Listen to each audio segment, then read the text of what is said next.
I am so excited for my little group. This is called speed dating, by the way, because 40 minutes among smart women to talk. Hi, Miss, do I say Philia? Hi, yes. Good, good, good. And we have our good friend Monica, who's with OAS at CIP, and she's gonna help me be smart this morning because with technology and stuff like that. But listen, it is an honor. I am so thankful. I'm very thankful for all of you this morning to be with me in this mentor program.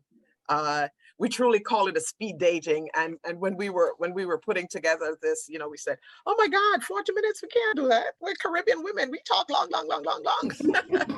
But, just a little quick background for me, which was already stated for me, my happy place at this age and this stage in my career. You look good, passing girl. on knowledge. Girl, thank you, Tosca. Thank you. I'm happy to say I'm in the 60s, okay? Nice. Wow. So it's my mother's genes, and that's what I call it. And it's some good Caribbean food, So the U.S. Virgin Islands, St. Croix is home for me. I live in Florida right now for work purposes, but St. Croix is always home. I was born in Jamaica. My dad was recruited to and probably this is where I get lost from, is that he was a specialist in building bauxite power plants. And so at the tender age of 9, transported me like a telepath to, didn't want to leave his 7 children behind. And so we're forever grateful. He's 95, still alive, with a brain that's amazing to me. Wow. He can tell you that his grandchildren, Grandpa, guess what? You're viral. He said, I have a virus. And they said, no, Grandpa, we put you on social media, so you're now viral. So I figured my dad could learn a little bit at 94, 95. Who am I? So for us this morning, what I'm going to be sharing with you is just really to talk through a little bit about business continuity processes, and to use some of the skills and techniques and strategies in continuity planning. So for those who may not be familiar, I'm Julia. A little bit of my presentation. You were in on that other class that you did. Congratulations, yes, by the way. You guys did some, I understand, was a tough class. So good news for you on that. Thank you. But part of my responsibility at Tropical, in addition to handling our government affairs, I also handle our corporate giving program. I'm part of the foundation for our parent company. And I like doing that because it's giving away some of the money Tropical makes to the community. And a few years ago, I was given the task of assuming the responsibility for preparing all of our emergency plans for each of the locations that we do business. And we do about 35, including down in To's place. And we're happy to be in Suriname. She's my go-to when I got a question. And of course, in Dominica and just about everywhere in the region. So that for me was a major undertaking because my experience with disaster management started really with Hurricane Hugo. I won't even talk about, Gilbert and Frederick, because those were more water, even though it's as dangerous, but we didn't have a direct impact in the Virgin Islands. But we were directly impacted by Hurricane Hugo in '89. And I was serving in public life at the time. And I remember the governor called and asked, listen, I'm in trouble. We failed to have a good plan for continuity purposes, and I have to be reelected. And I said, Governor, I don't work for the state government, local government at the time. I said, you better go find some people to help you explain why there was no plan to recover, post a disaster. Now, it's because of what we call poor habits. Most of us in the Caribbean, if we've never experienced a major storm, in our mind, well, think about it. We're like, okay, it's a hurricane, I'm home for the day. We now know that a tropical storm is probably sometimes even more dangerous. And I know, Julia, you can remember that with Erica in Dominica. Dominique, yes. You guys were really, really, really impacted by a tropical storm, and subsequently, of course, everything else. I know in Suriname, Toscas, you guys had some serious flooding a couple of weeks ago. So for me, that experience with Hurricane Hugo, where the island was devastated, we had never seen more than a tropical storm in about 50, 60 years, much less a hurricane category 5, which has not occurred. No one can even remember because most people weren't alive. They said, we had 4 back in the days. That particular hurricane brought to me my own personal responsibility about my preparedness. What would have happened if we'd all died, which is what I thought we were going to do. And I'm going to give you a joke, ladies, because, we're going to have some fun time. Y'all going to talk. So here's what happened. And this is a lesson learned in preparedness. So I've been married now for 36 years come September. Wow. And Hurricane Hugo was a great eye-opener. Had no children at the time. I now have one daughter who's a lawyer. And Hugo sat over St. Croix for 24 hours and started early in the afternoon because I lost a portion of the roof. And that's when I realized, oh my God, this is bad. So of course, for 24 hours, I'm sitting under a table, water all around, windows blown out, roof gone. And you know something, when you think you're so vulnerable because you weren't prepared mentally, emotionally, I turned to my husband. He said, if we survive this, he says, we're gonna be all right, because of course you never experience a storm raging like that, right? And here's what I said, ladies. I said, well, we're gonna go to heaven, but I think we have to confess our sins first. So you go first. Tell me what thing you did. And he said, you go first. And I said, nope, not going first. I'm younger than you. I may survive this. Da, da, da, da, da. And I usually tell that joke, and especially when there are men in the room, because I oftentimes says, and by the way, one of the things I want you guys to always remember is that I need to know, and I tell this to the employees, when we write our business continuity plan, your personal information becomes part of the company's plan. So be sure you give me the name of the 2 girlfriends you have down the road that you just go to, because in case you decide to go there, we need to be able to find you. It becomes a joke. I say that because we need to take it seriously, our own preparedness, but we also need to learn the techniques. But we also need to recognize that this is for our interest. It is like having an insurance plan. So with that in mind, I'm gonna ask Monica if she could bring up my slides for me. I've got a few slides just to share some points that you may find important and take notes for yourself. I'm going to be sharing with you some books that I want to encourage you to become part of your own personal development, because we are talking about mentoring, right? We are talking about how we are going to prepare ourselves for our industry, which is a resilient industry. But as women in this industry, we also know that there's still those issues that I don't need to tell you, because we're all living it every day.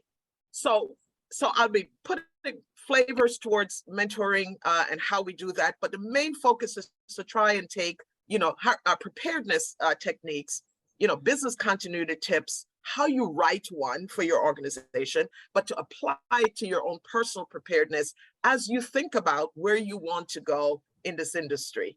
So I'm just going to be your mentor and partner today. Part of our formal corporate program at Tropical, which I had the distinct pleasure of being one of the founding members, we went through a process.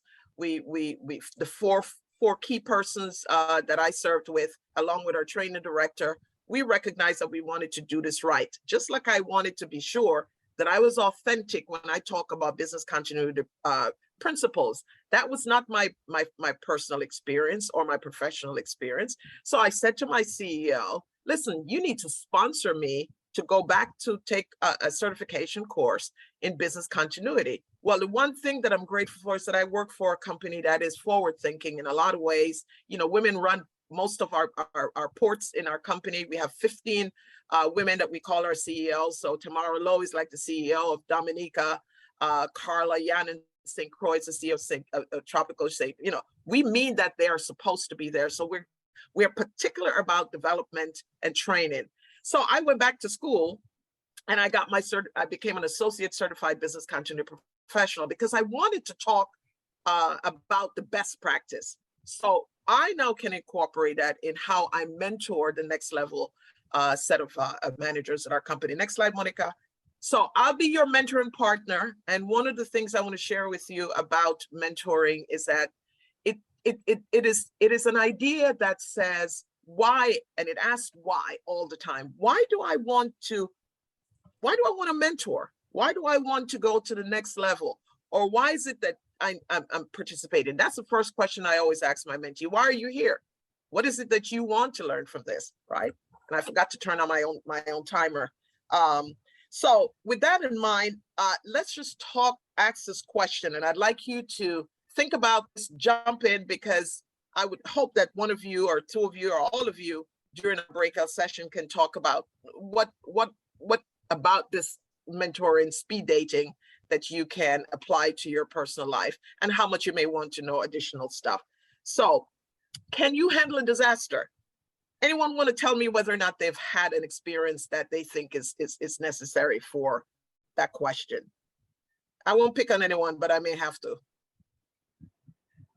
Go ahead, Philia.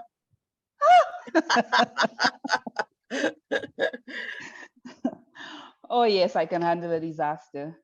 I am one female working with lots of male within the operations department of my company, which is SLASPA. Most of the cargo that I handle is from tropical shipping. So tropical shipping is very dear to me in terms of their cargo processes, etc.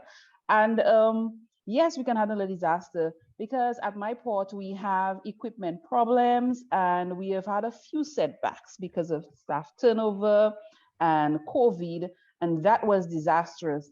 We have had situations where we had tropical storms and we had to mitigate how best we handle our customers, how best we work through those and minimize risk. So yes, I can.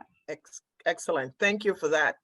So let me ask the next question. What do you think of when you think of resiliency as a skill? Next, don't go too far yet. Take it back to that first one, please. Yes. When you think of resiliency in our industry as women, anyone? Mary Louise? Resilience, women who can basically acquire or handle anything that's thrown at them. That's what I figure. Yeah, resilient. That's great. Like for me, I basically can do anything at my office. If my driver isn't there, I hop on the truck. If whoever is not there, I get on the port, I put my boots on and I do what I have to do. You know? That is resiliency. Yes. You have to be able to move and to jump and to do whatever you have to do. Right. You know, you have to be able to. Right. Yep. That's an excellent example. In fact, I like how you describe that, because one of the things we've learned about disaster is that women who tend to become the survivors and end up having to care for even those who are impacted generally. There are lots of data that we can talk about. COVID, I believe, this pandemic that we're still in, I think taught us the importance of pivoting. So for our perspective for this conversation about women in our industry and pivoting and mentoring, you know, I like to say that resilient women for a resilient industry. I think if folks didn't understand and appreciate the maritime industry before, they certainly appreciate it during COVID. We became a lifeline, and in disaster preparedness, you always identify 12 principles of lifeline. FEMA, whom I work closely with as one of their private partners, sit on their NBO, their National Business Board, talk about how the industry itself had to be recrafted to be pivoted. And I make this joke, and it's not a joke, but it's a joke. I said, babies born in this era will no longer use the first word mama or dada. It's going to be supply chain. Because I think all of us had to learn that importance of ports. Maritime professionals had to learn to be, risk averse or risk ready through management. And from a gender perspective, just look at all of us here today. Look at the lineup of some of the presenters. I mean, I think we recognize that there is something different about how we define resiliency, and that skill set of being able to jump on a truck, put on your boots and go do it. It's what we do in our own personal lives. We Yeah. do all kinds of things. So thank you. Next slide. So the question I always ask is, are you ready for when that disaster happens? And how will you know that you have the ability to bounce back from a crisis or a disaster? There are learned skills and there are innate skills. The innate skills are something in our guts, and we'll talk a little bit about that. I took this picture courtesy of out of McKinsey, a McKinsey report on disasters and disaster resiliency. So I want to give credit to them. This for me was symbolic of a solid rock, you know, that it requires us as women, as we prepare for whatever transition we want in our own personal lives or in our professional lives, that being resilient, the ability to bounce back, requires what I call that rock solid strategic thinking. Something well from watching nurses, and in particular, about 30 years ago, I had the distinct pleasure of participating in a training where there were all nurses and all women across the globe. It was a major conference, and it was my first exposure in the sense of really reminding or learning how women in healthcare truly are rock solid people, because it takes a lot to watch people dying, to make them well if they're very sick and you can save their lives, and to see all the trauma of disasters. And I remember saying in one of the group sessions that one of the things that I learned in my own personal life is about my financial preparedness, my own idea of how do I continue if I don't have a partner as a supporter. I now teach my daughter that you don't need a partner to support you. You learn to support yourself. And I call it, women, like how we know in the Caribbean, you put away a little something, something, something, okay? And he don't have to know, all right? Or whomever your partner is. The idea behind that is to bounce back when that crisis happens. And in disaster preparedness, it is absolutely important to understand, and for our industry, the resiliency, and that requires preparation and preparedness. Next slide. So rock solid strategic thinking is really what I want you to be. If nothing else, you remember, you know, define resiliency for yourself and understand that rock solid strategic. And if this picture brings to mind, look at this. Who would have thought that out of rock, there's no dirt, right? There's a tree at the top of the rock, you know? So to me, it's a reflection on us. What comes to your mind when you see this? Anyone? Tosca. That rock. The first thing that comes to my mind is, if I'm looking at the rock, I'm looking at the top of the rock. And what I do see is that although it is a rock, I can see a tree, meaning that you have to bounce back. Doesn't matter what comes on your way. You have to stand tall. And the thing about the tree on the rock is that mostly we say that trees, they need ground to grow, but they need ground to grow, but there is no ground. That is a rock, and still it stands tall. That's what I see. Excellent. That is so insightful.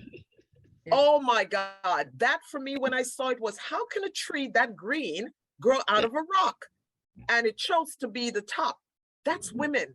That's who we are. In my book, that's what it takes for us in this industry that is gender biased, that has issues, and we're hoping that through all these efforts of us together, we can do it.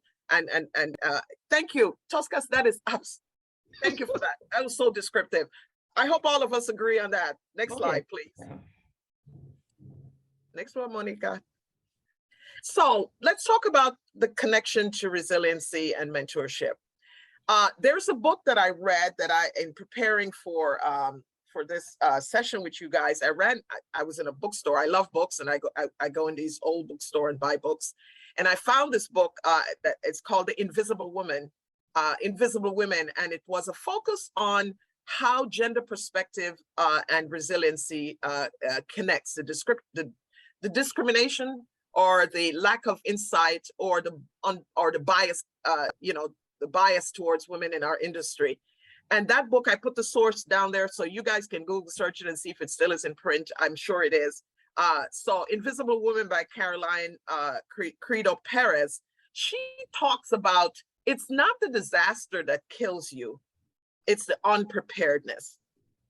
In mentoring to get to the next level, whether it's a lateral level or it's up, further up in your career path, or again in our own personal lives.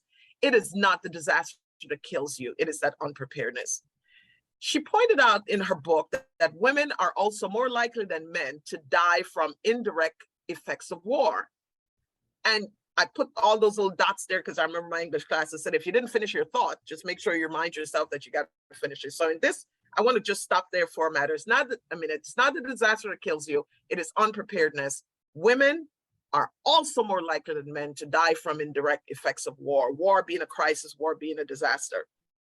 And for all kinds of reasons. And so the question I challenged myself with when I saw that in the book was, how do I survive a war? How can I prevent a war? What can I do? Can the women in Ukraine anticipated what was going to happen? Well, I think the lesson we're going to learn about the women in Ukraine during that war was, while a lot of them today are victims, as typically happens in Africa, when there's a war, the women become rape victims. That's how they assault us. That's how they degrade the country, by raping the women. I saw some outstanding stuff watching the news about the women, some of the women in Ukraine who probably never picked up a weapon, but decided they were going to try and survive this war for their children's sake and went to war. That is what I think we do, and especially so in our industry. When Mary Louise talked about if her truck isn't there, she's gonna pull on her boots and jump behind that truck and do what you gotta do. That, I think, is something that is innate in us. And how do we harness that and probably mentor our own children or mentor other women that are in our village to survive this industry? Because it is not easy, and certainly, and especially those who have been on ships, and I'm sure like Toscas who get, working for Merit, you guys hear things about how women on vessels are treated. So something else that I picked up in the booklet are that women are emotionally more adept at pivoting in a disaster. Hurricane Hugo, we had no electricity for months on St. Croix, even though it was US. FEMA didn't come on time, but we had to eat, right? Boy, I remember my grandmother teaching me how to put together a fire and cook over a fire, All right, some people did have, their fancy gas stove, or they had their barbecues. But I remember watching my mother, who is still alive. She's 87, but she's got Alzheimer's. My mother decided she don't care what age we were. She was going to feed us. We were all grown. There were no small children. All 7 of my siblings were old people. But we learned to pivot in a disaster. Can anyone tell me about something, Julia or Shanika, what your reaction is to that statement, that women are emotionally more adept at pivoting? Your thoughts? Well, from my experience with Hurricane Maria, I can share with you all. I think we have the natural instinct to take care of the family. So we will do whatever we have to do to survive and to protect and to feed our family. Like for Maria, I remember the boys would stay home and clear out the area around the house. But it was my mom and my cousins and I who went out. We got water, we got food wherever we have to get it.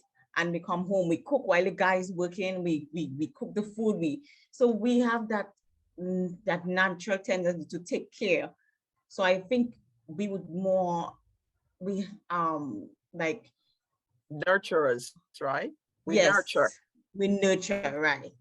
And that's because innate in us, as you said, that instinct to survive and to feed. It's amazing how food becomes a part that tells us we've got to eat to survive, even though some, we're making exceptions, of course, because there are people who have issues, right? Mm-hmm. with illnesses like, starving themselves. But you're right, we're nurturers by nature. And that, I believe, was placed in us for reasons that I keep saying. And for me, I'm a faith believer. I believe that God created, this earth. And I think it's something that he gave to women. I don't know why. We're burden bearers. That's why we carry the babies, you know, or we carry life, or we continue to sustain. That's an excellent example. Thank you for that, Julia. So, you know, one of the things that I want for us to think about when we talk about relationship and mentorship and resiliency, this idea that if you watch men playing golf, right? You know, men don't ever get embarrassed to say, you know, hey, dude, I don't know how to play golf. You got some techniques you want to teach me? One of this, and it was pointed out in the book that we haven't learned the art of each one teach one. And I wanted to leave that impression in your mind that if you watch men, when men are together, short, you know, men try to up one another. We know the ego, you know, comes into play. But the game of golf, and I'm not a golfer, but I have a lot of friends who are men who are allies in my village, in my life, and they say one of the things that you watch, a man will say to the next guy, dude, that was a good swing, or whatever you do. Help me to improve my game. I want us to think about that as women in our industry, because we're talking about keeping this industry resilient, but more importantly, keeping ourselves in the game in our industry as a change, because the biases has got to go. You know, one of the things that I'm sure Kemi in her session, Brewster is talking about is that technology don't know our gender. Your smartphone can't tell if you're a woman or man unless you decide to put that in your profile.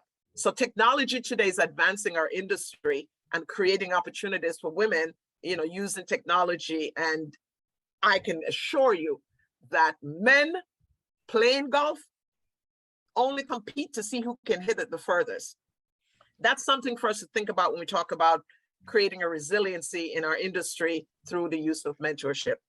Now, one of the things that we say about mentoring, and again, as part of our corporate mentor program, we went through a full solid training to be sure that we knew exactly how we were going to deliver the technique to fit what we wanted for those next leaders in our organization. I've been with Tropical 26 years, and I have seen a lot of growth. I've also seen issues that still exist, and we have to work on them, and we're determined to shift that. But mentoring requires that the mentee does the work. I want you to remember that. It's your work. The mentor will also learn from you, but we're imparting ideas, suggestions. We're not telling you how to do it. We're saying, this is what I think is a best practice. That's the reason why I chose to use business continuity principles to help you get there. But mentoring requires that you do the work. So if you're going to ask me to be your mentor, I'm going to create a format for you. I'm going to be your biggest cheerleader, but I'm going to ask you about your goal. What is it that you want? It's the why. Why do you want to do this? And that was stated early this morning. Our maritime industry has tremendous growth opportunities, right? Because now that we've gained a respect because of a pandemic, that ports and maritime workers are lifelines to every surviving entity's organization, country, island. So our industry is going to grow, and the speed of which it's going to grow, it's going to require women.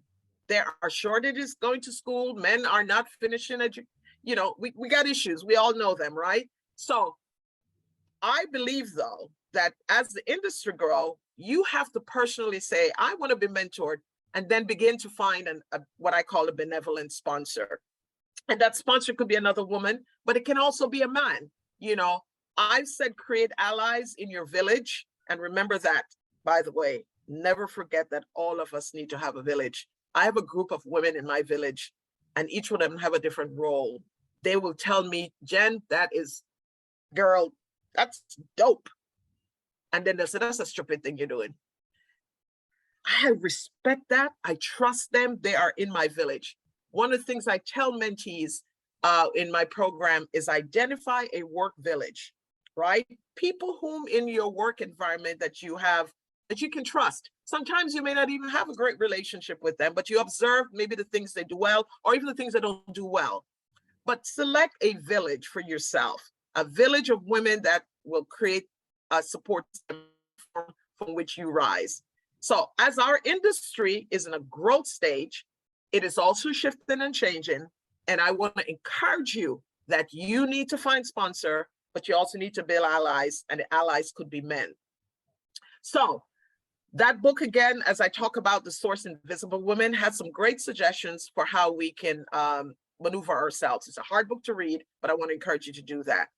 This quote was from Wista, India, and I wanted for it to be there to just encourage you. This is a quote. You can have it for yourself. Please use it. Use it as a mindfulness. And it says, we need to encourage people to look for the right person for the job rather than the right man for the job. Look at job description, and sometimes you'll see the verbiage, the word they use. This book written by Carolyn that says Invisible Woman, she pointed out something that I don't know why I hadn't thought about it before, but when I saw it in a book, she says, if you look at the languages that are used in books, the words, the description oftentimes are built around men, right? Including even how cars were first designed. There's a great young man from Dominica, shout out to Dominica Julia, that is now one of the greatest designer for Genesis class cars. And, you know, Raphael is his last name. I think Frank Raphael is from, he was just honored because of his genius. He says, women are buying, women are independent, women are now able to support themselves. And that cars were never designed to concern themselves with the shape of women, how the steering wheel is placed. Like me, I'm a 44 something, but you know, who thinks about that when you design a car? You think, man, well, he created a system, an award at his company. So proud to know, because I knew his mom's sister, but he was born in Dominica. Next slide. So let's cheer women along. Let's cheer ourselves in your village. Next slide, Monica. You know, here is what I want to connect now for you. You want to write this down. Disaster management principles.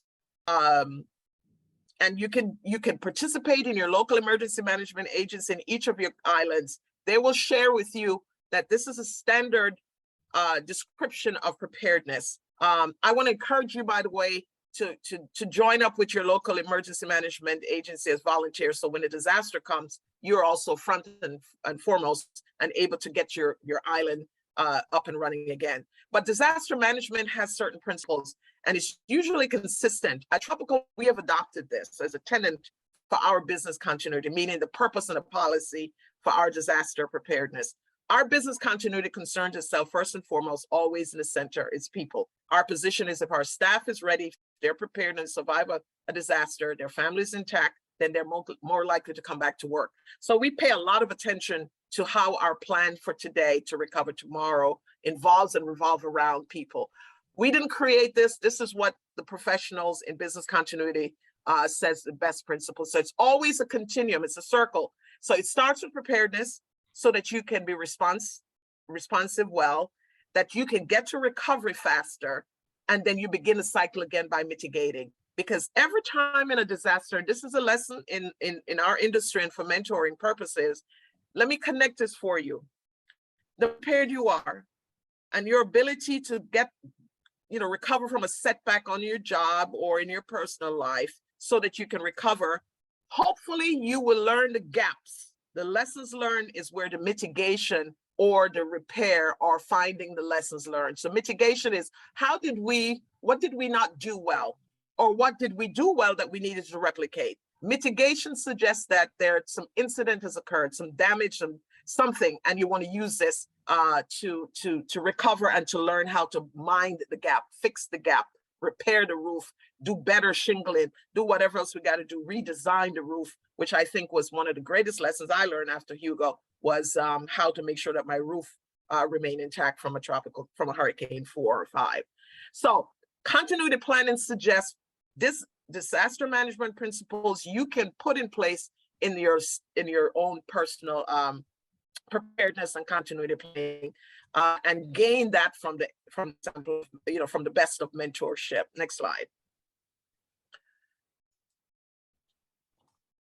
So here are some key things, and these are the steps in what we call preparing a business continuity plan. For those of you who want to show value at your company or your organization, like SASPLA, in St. Lucia, be sure that you learn this language so that you can talk to those executives who you want them to look at you a little differently and say, what? She's telling me that I need to do what? Yes. We need to think about how this port is going to continue, how this organization is going to be resilient.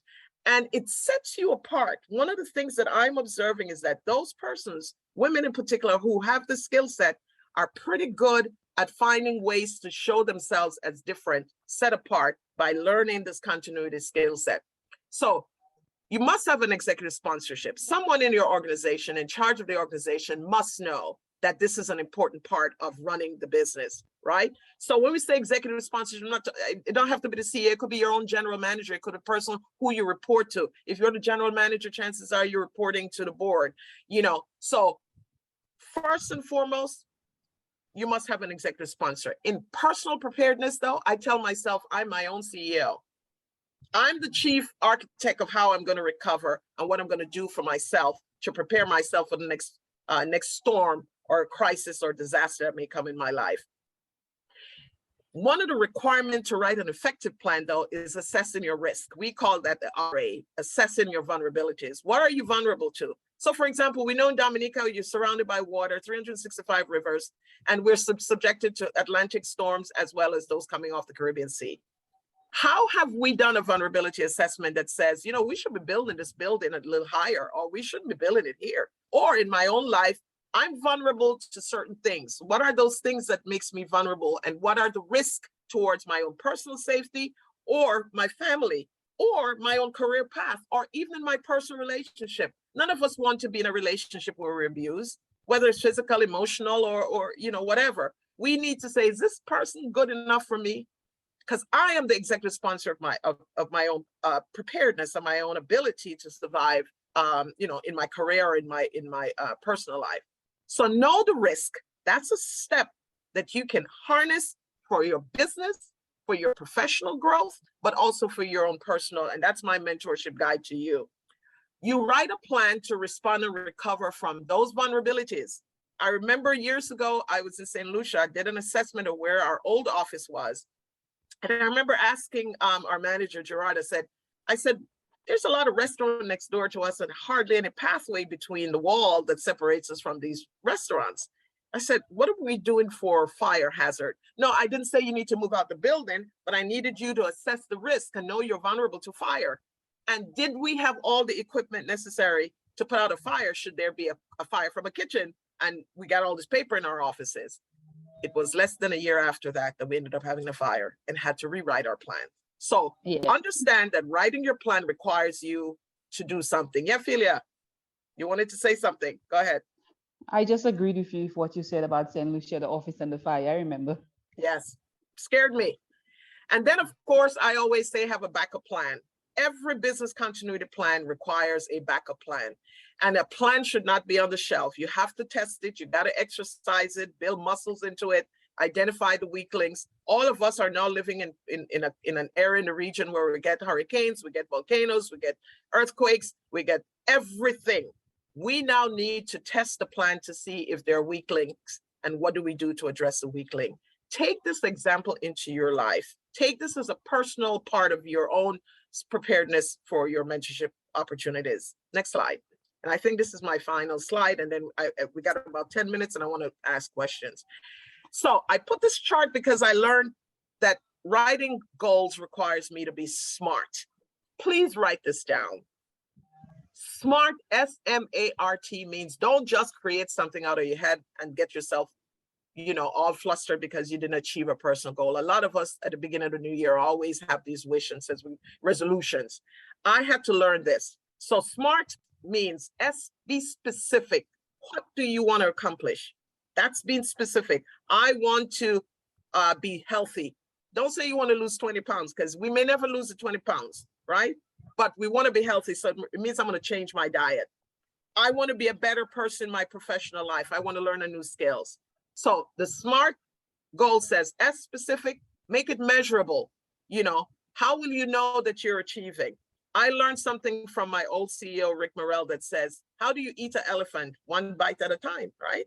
We can't swallow the elephant. You never watch a lion eat an elephant, swallow it, but one bite at a time. So make it measurable. Tell yourself, I'm going to show my progress within 6 months of this and so forth and so on. And make it achievable. The A for achievable, do you have what's required to get to that next job? I'm going to require a mentor to help me. So is it achievable? What lessons do I need to learn? What new class I need to take? What new skill sets? R, is it realistic? Stop making goals that's going to make you exhausted and you're going to dampen your mental health because you can get there.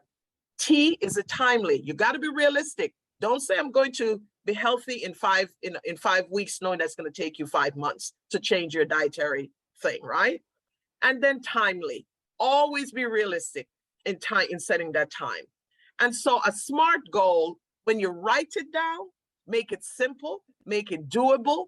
That's how we write continuity plans. Will I be able to do this? So apply this principle of SMART goal writing, right? Because it defines for you what you want. And it also, by the way, when you get that mentorship opportunity and you meet with a professional mentor or someone else that you admire and you want them to teach you something, you can say, here's my goal. I want you to help me. And I'm going to use this mentorship opportunity. Next slide. I got 7 minutes. So I got 2 more things to say and then our time to talk.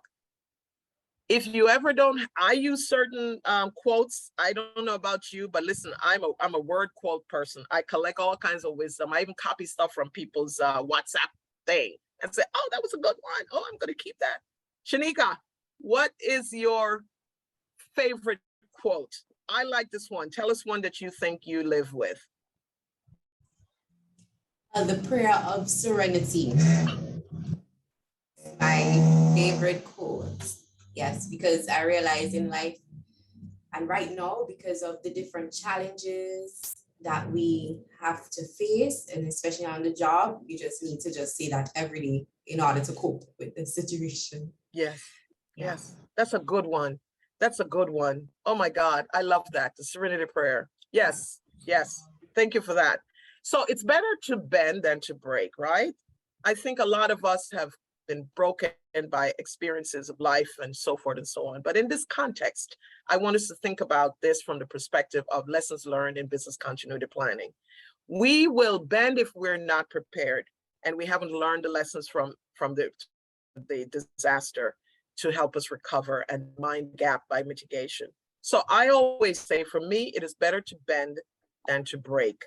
And that suggests the pivoting on the flexibility, all right? I think it's a basic requirement for an effective continuity plan. Yes, we say BCP, but at the end of the day, change it to my PCP, my personal continuity plan, bend and to break. And if the serenity prayer is, can help you, for me, Desiderata is also one when I was growing up, that helps me to think through. I can't do everything. I'm here with you today. And I'm glad to be here, but I lost my oldest brother 2 nights ago. And I was determined that I know where he is. I knew his faith. I miss him, I'm gonna miss him. But at the end of the day, I needed to be here because I was gonna pull from each of you something today. And I knew that, and I wanna thank you. My final slide, in summary, resilient women must develop your personal risk assessment. Remember I said, switch it to PCP, personal continuity plan. Apply the business continuity skills. They're tried, tested, proven. Professional skilled people wrote those suggestions, but you begin with a risk assessment. What do I not have? How vulnerable am I to losing my job? Sure, things happen and people lose jobs without them even having to have not done something. We understand politics in all aspects. Public and private sector has it. But know your personal vulnerabilities and address how from a personal continuity plan you will do that. It will help you when you get to that mentorship opportunities. And then develop a personal early alert warning system. I think I think it may have been Felia. I don't remember when we talk about that gut instincts, that little thing inside of us that we have as an innate gift, or maybe with Toscas, I can't remember. I want to share this with you because this was said to me yesterday. And I was in a safety training class. And, my instructor said something about, trusting yourself. You have that gut check. Women have that innate ability, self-preservation, instinct, whatever you want. I think God placed it in us. But it's that gut check that says, I need to prepare myself for something here. And I will tell you, the person who's speaking and talk about a dark alleyway. I don't go down dark alleys when I'm traveling by myself. Do we do that as women? Doesn't sometimes something come up in you and said, that don't feel right. I ain't going tonight, not going down that road. I think if we keep that gut check for ourselves, it's a way to create that continuity planning that makes it lively. Every day you're thinking about your own self-preservation and safety, right? Because you know you're vulnerable to stuff. That dark alley is a way to remind yourself, I have got to always be mindful. And I don't know if it's a financial dark alley. It could be. Sometimes we have incidents in our lives and money tight and all that kind of stuff, and we're vulnerable to folks who we may not want to be vulnerable to, because now they know that we can't have the means to take care of ourselves. So like I said earlier, put your own little stuff away. Got your own little thing, all right? Your change, your little purse, whatever you hide it, keep it. And then finally, work on developing your SMART goals to ensure that you ultimately get to where you want to be. Find a mentor. And by the way, that mentor doesn't have to be in the maritime space. There are many successful women, and they don't have to always be at the top. Lessons learned from guys that I hung around with in operations, that I watched them and they taught me stuff that I was like, wow, I need to remind myself of that. Identify people. I'm sure you know people that you've been watching, you admire. Let them go with you. So we've got exactly 60 seconds. Who's going to give me a closing statement about what they picked up on business continuity and mentorship? Constant evaluation and reevaluation of yourself. Your backup plan should be that it should tell you where you are, and then accepting that, and then wanting to go forward by reevaluating and assessing. Thank you. Oh, I would have done my dating with you, Philia. Oh my God, that's excellent. Oh, that's great. Any final thing we're gonna be switching right back into the open group in a quick second, I think, Monica. Thank you so much, Monica. Thank you for helping to move those slides along. You guys are so savvy. I respect it. Respect you very much. Ladies, it was an honor for me. I appreciate it. And any moment now, we're going to be slipping out of this room. I learned so much about Zoom rooms and all that kind of stuff. Technology is great. And Monica, you're the best. Oh, thank you so Thank much. you. We'll be transferring